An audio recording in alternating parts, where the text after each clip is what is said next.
What's up guys, my name is Rashidi and welcome back to the old show. Today's episode is all about a farewell to the Internet Explorer closer to the edge. Usually I am using Google Chrome. Back then, when I was a kid, I used to surf Internet Explorer, Microsoft's once dominant web browser that some users love to hate.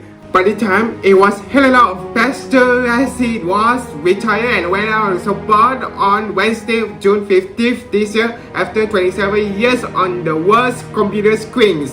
As a result, the tech giant will no longer offer fixes or updates to the existing version of Explorer and users will be redirected to its replacement, Microsoft Edge.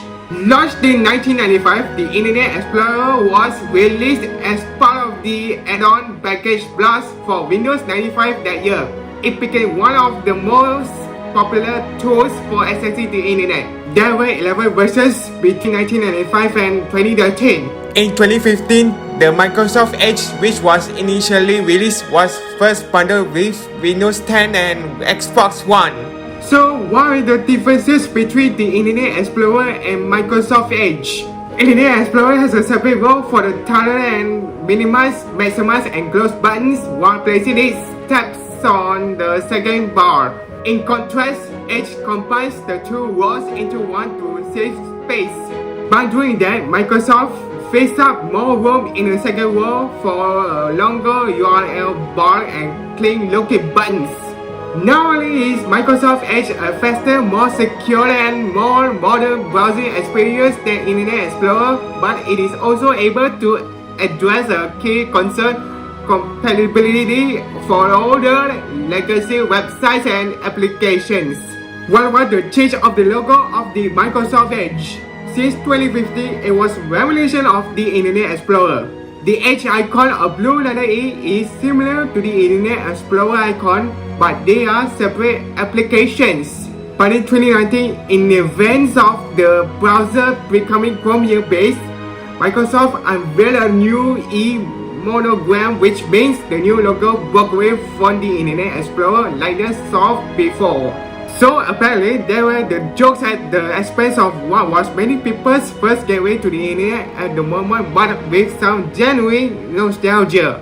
You took long to download stuff, you kept freezing, and you got replaced pretty easily by other browsers tweeted the drugs one under the hashtag RIP Internet Explorer. But there goes one of the first browsers I've ever used and got plenty of good memories thanks to it. Twitter was flooded with Explorer memes, including tombstones of coffins bearing the browser's signature bluey. Likewise, South Korean software engineer Jung Gi-yeon spent a money and 430,000 won, which is accurately about $330, designing and ordering a headstone with Explorer C logo and the English epitaph. It was a good tool to download other browsers to commemorate its demise. After all, a photo that is just a world-class joke went viral. He said the memoir showed his mixed feelings for the older software which had played such a big part in his working life. He found out that it took him longer to make sure his websites and online apps worked with Explorer than the other browsers. However, Microsoft Edge has Internet Explorer mode built in, so you can be able to run and access those legacy Internet Explorer-based websites and applications that still requires in order to open. Despite the gradual demise of the Internet Explorer, it still maintains a strong brand recognition. A worldmonger survey commissioned by the Australian Competition and Consumer Commission in September 2021 found that while Chrome had the highest level of awareness among people, 95%, it was followed by Internet Explorer, 85%, Mozilla Firefox, 81%, Safari, 80%, and Edge, 69%. The same survey found that only 28% of people actually use Internet Explorer on their computers compared with 81% who use Chrome, including 73% of Apple users. The main reason people gave for using Internet Explorer was that it was pre-installed on their computer and there was no reason to use another browser.